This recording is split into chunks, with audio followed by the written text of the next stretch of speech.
창세기 21장 1절에서 7절 말씀을 한 절씩 교독하겠습니다. 여호와께서 말씀하신 대로 사라를 돌보셨고 여호와께서 말씀하신 대로 사라에게 행하셨으므로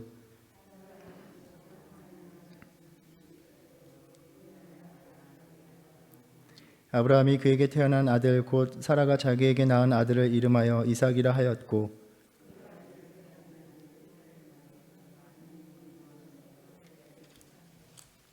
아브라함이 그의 아들 이삭이 그에게 태어날 때에 100세라.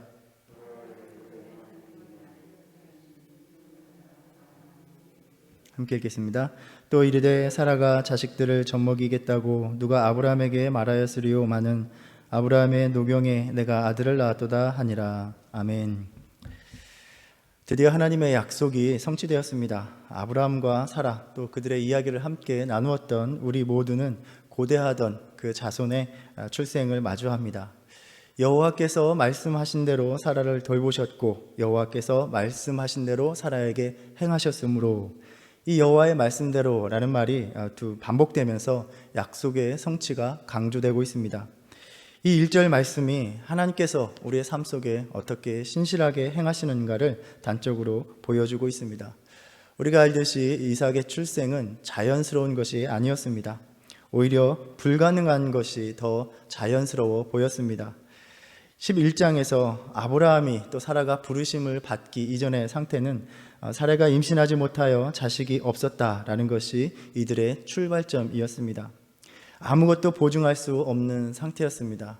그때의 이 놀라운 역사는 어떻게 시작됩니까? 12장 1절에 아브라함을 부르실 때에 여호와께서 아브라함에게 이르시되라고 말씀하고 있습니다. 하나님께서 말씀하시는 것, 창조주 하나님의 말씀이 아브라함의 삶 가운데로 들어올 때에 불가능한 생명의 역사가 새롭게 시작될 수 있었습니다.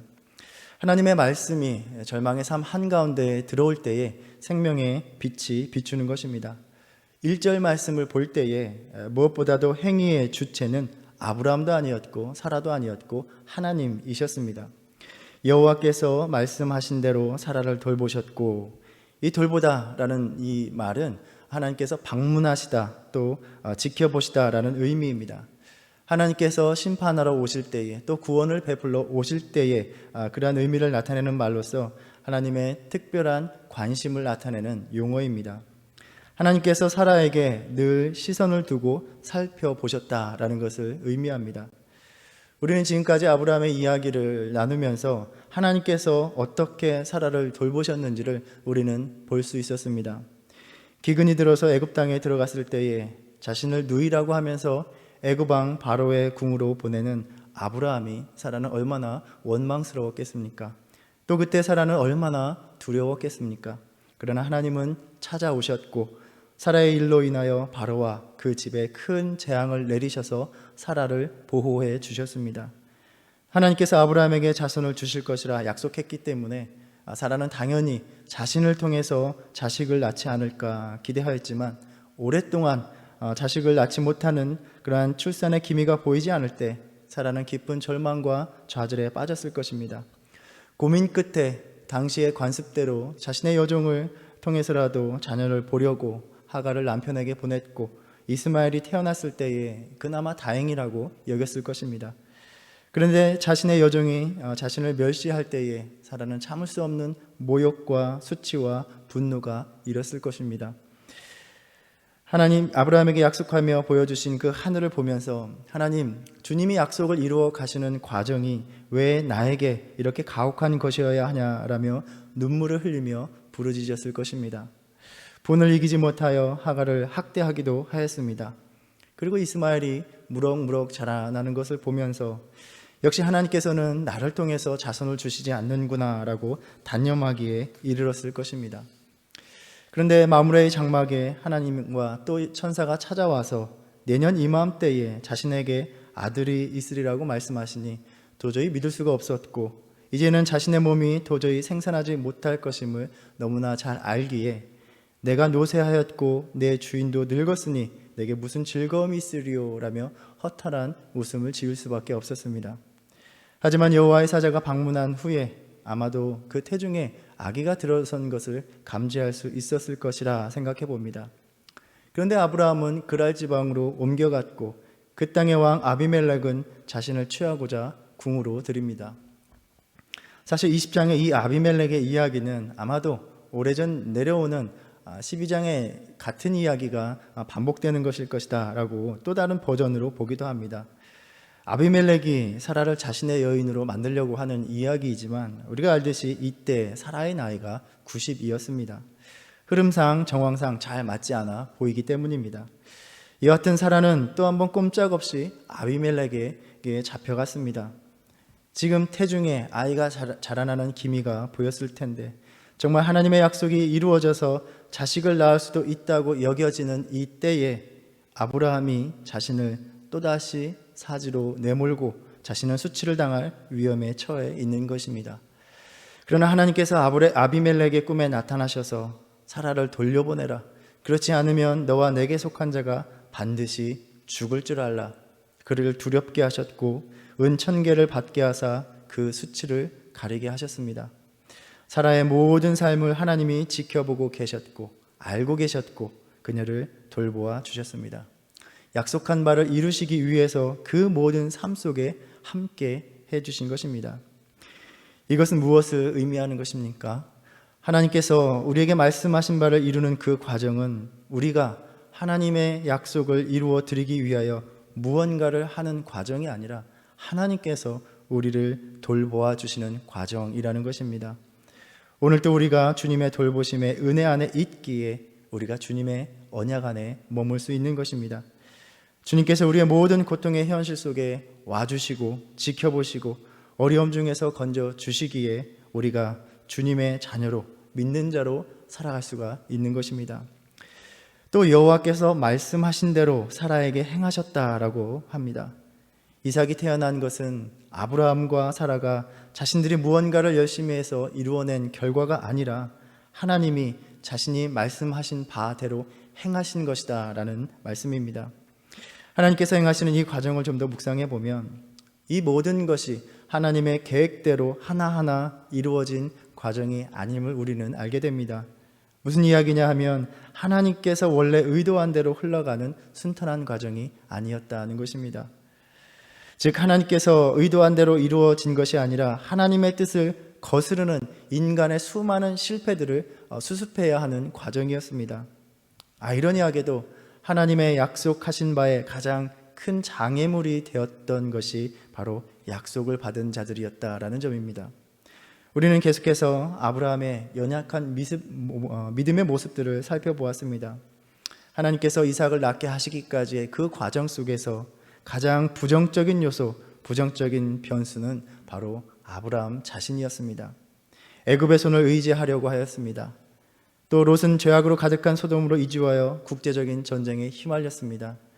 하나님은 롯을 구하고자 하는 아브라함과 그의 군사를 지키시고 보호하셔야만 했습니다.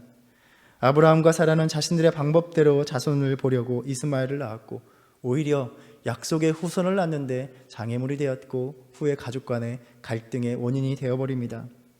아브라함은 그랄 땅의 사람들이 하나님을 두려워함 없이 산다는 것을 알면서도 그 땅으로 이주하여 왔고 자신의 아내를 여전히 누이라 하면서 사라를 위험에 빠뜨린 것입니다. 이삭을 주시기 위해서 하나님께서는 아브라함의 이 모든 믿음의 연약함과 그의 실패를 친히 담당하셔야만, 수습하셔야만 했습니다. 이들이 망가뜨려버린 하나님의 원래의 계획들을 다시 수습하여 끝까지 약속이 이루어지도록 행하셔야만 했던 것입니다. 어떻게 보면 아브라함과 사라의 인내의 과정이다, 우리는 그렇게 볼 수도 있겠지만 오히려 하나님의 인내의 과정이었습니다.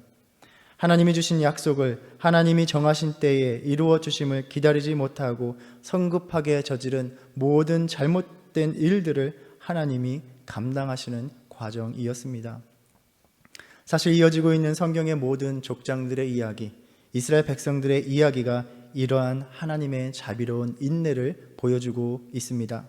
창세기 50장에서 야곱이 죽은 후에 두려워하고 있는 형들을 위로하며 요셉은 말을 합니다. 당신들은 나를 해하려 하였으나 하나님은 그것을 선으로 바꾸사 오늘과 같이 많은 백성의 생명을 구원하게 하시려 하셨나니.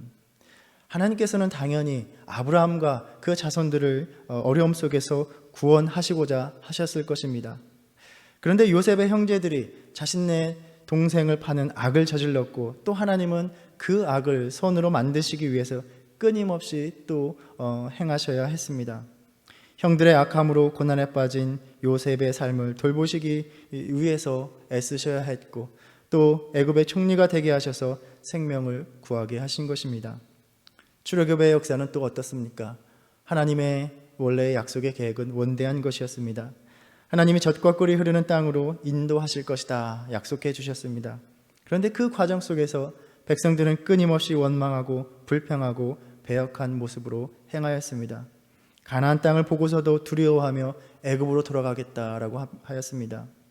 하나님께서는 그 백성들을 버리지 않으시고 용서하시고 그 후손들로 하여금 약속의 땅을 밟게 하신 것입니다. 우리 각자의 인생을 돌아보면 또 어떻습니까?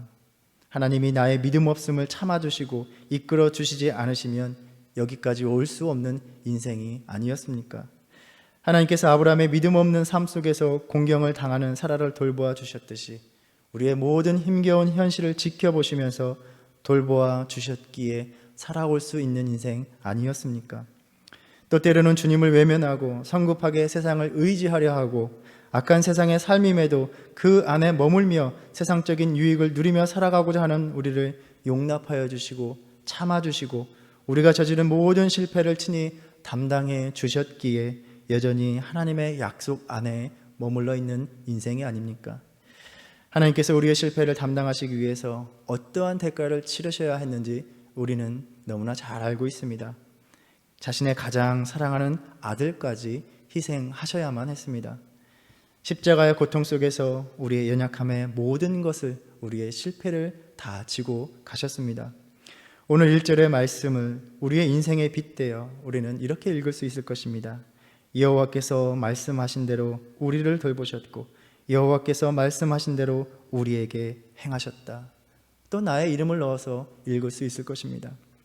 아브라함의 실패에 불구하고 아브라함과 사라를 돌보신 하나님, 아브라함을 버리지 않으신 하나님, 약속을 파기하지 않으신 하나님이 지금 우리의, 나의 하나님이 되십니다. 그리고 여전히 이 말씀대로 우리를 돌보고 말씀하신 대로 우리에게 행하고 계심을 믿는 저와 여러분 되기를 바랍니다. 아브라함은 사라가 자기에게 태어난 아들을 이름하여 이삭이라 합니다. 17장에서 아브라함에게 사라를 통하여 자식을 낳게 하겠다 말씀하실 때에 아브라함은 엎드려 웃으면서 마음속으로 말했습니다. 100세 된 사람이 어찌 자식을 낳을까? 사라는 90세니 어찌 출산하리요? 라고 말했습니다. 또 18장에서 장막으로 찾아온 하나님께서 자녀를 약속해 주실 때에 사라는 속으로 웃으면서 내가 노쇠하였고 내 주인도 늙었으니 내게 무슨 즐거움이 있으리요? 라고 말했습니다. 이삭, 웃음이라는 이 의미의 이름은 이들의 믿음 없는 반응을 나타내는 말이기도 합니다. 그러니까 이 이름에는 부끄러운 믿음의 과거를 담고 있는 듯 하였습니다. 그런데 6절 말씀에 사라는 하나님이 나를 웃게 하시니 듣는 자가 다 나와 함께 웃으리로다 말합니다. 이제 이 웃음은 기쁨의 의미가 되었습니다. 또 이를 보는 이들과 기쁨을 나눈다는 것을 의미합니다. 7절에 사라가 자식들을 젖먹이겠다고 누가 아브라함에게 말하였으리오마는 아브라함의 노경에 내가 아들을 낳았도다 라고 말을 합니다. 그들은 하나님이 인간으로는 할 수 없는 일을 하시는 것을 이삭의 출생을 통하여 함께 지켜보았습니다. 그리고 하나님께서 저 일을 행하셨으니 우리의 삶 가운데서도 저렇게 역사하실 수 있겠구나 하는 소망을 갖게 된 것입니다. 이제 연약한 믿음의 부끄러움을 넘어서서 기쁨이 되게 하셨습니다. 현실을 바라볼 때에 도저히 불가능하여 지었던 그 허탈한 웃음이 그 모든 것을 가능하게 하시는 하나님의 선물을 기뻐하게 하는 웃음이 되게 하신 것입니다. 이 기쁨의 웃음은 더 이상 불신앙의 웃음이 아니라 슬픔과 울음을 끝내는 하나님께서 주시는 새로운 삶에 대한 반응이 되게 하신 것입니다. 아브라함과 사라의 삶 속에서 행하시는 일들이 바로 지금 우리의 삶 속에서 행하시는 일들임을 믿습니다. 지나온 우리의 인생을 돌아보면 하나님의 은혜가 아닌 것이 어디 있습니까? 우리의 삶은 도무지 희망의 근거를 찾을 수 없는 그 상황에서 오직 은혜로 생명을 가능하게 하시는 하나님의 권능에 의해서, 또 우리의 믿음의 연약함을 담당하시는 하나님의 은혜와 자비로 언제나 다시 일어설 수 있었던 것입니다. 우리는 하나님이 택하신 자녀로 하나님의 신실하심과 그 사랑에 여전히 매여 있는 사람들입니다. 그 새로운 생명의 역사가 어떻게 시작되었습니까? 여호와께서 아브라함에게 이르시되, 하나님의 말씀이 그 삶에 들어옴으로써 하나님이 말씀하심으로부터 시작되었습니다. 하나님께서 주신 이 말씀에 오직 소망을 두는 저와 여러분 되기를 바랍니다.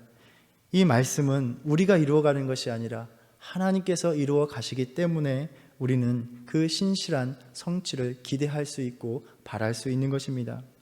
자신의 절망적인 상황을 보고 또 자신들 안에서 소망을 발견하지 못하는 아브라함에게 하셨던 말씀은 무엇입니까? 여호와께 능하지 못한 일이 있겠느냐라고 물으셨습니다.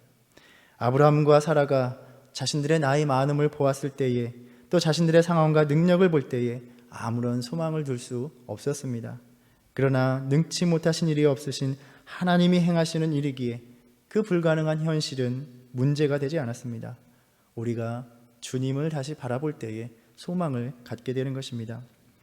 오늘도 주님께서는 우리를 사랑하시기에 우리의 삶을 사라를 보셨던 것처럼 지켜보시고 계십니다. 우리를 돌보시기를 원하십니다. 그 십자가 사랑으로 우리의 실패와 연약함을 기꺼이 담당하기를 원하십니다. 이 아침 주님께 나와 내 믿음의 연약함 주님께 내려놓고 주님께 맡기고 바라보며 기도하시기 바랍니다. 나는 도저히 할 수 없지만 하나님은 하실 수 있으십니다. 하나님이 말씀하신 대로 나를 돌보시고 말씀하신 대로 나에게 행하여 주실 것입니다. 이 하나님을 신뢰함으로 모든 불가능의 상황, 절망의 상황에서 웃게 하시는 하나님의 은혜를 누리시기를 주님의 이름으로 축원합니다. 기도하겠습니다. 신실하신 하나님, 오늘도 우리의 연약함 속에서 우리에게 말씀하신 대로 우리를 돌보시고 행하시는 주님의 사랑을 찬양합니다. 아무런 소망이 없는 우리의 삶에 주님이 말씀하시면 다시 살아날 수 있음을 믿습니다. 부족한 믿음, 실패한 삶 모두 주님께 맡겨드리니 다시 붙드사 일으켜 주시옵소서. 주께서 나의 슬픔이 변하여 내게 춤이 되게 하시며 나의 베옷을 벗기고 기쁨으로 띠띠우셨나이다. 이 시편 기자의 고백이 우리의 고백이 되게 하여 주시옵소서. 하나님이 베푸신 놀라운 능력을 듣는 자와 더불어 기쁘게 웃게 하실 주님을 신뢰하며 살아가는 하루 되게 하여 주시옵소서. 예수님의 이름으로 기도드립니다. 아멘.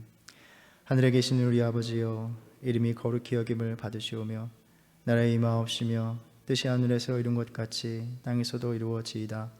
오늘날 우리에게 일용할 양식을 주옵시고 우리가 우리에게 죄 지은 자를 사하여 준 것 같이 우리의 죄를 사하여 주옵시고 우리를 시험에 들게 하지 마옵시고 다만 악에서 구하옵소서. 나라와 권세와 영광이 아버지께 영원히 있사옵나이다. 아멘.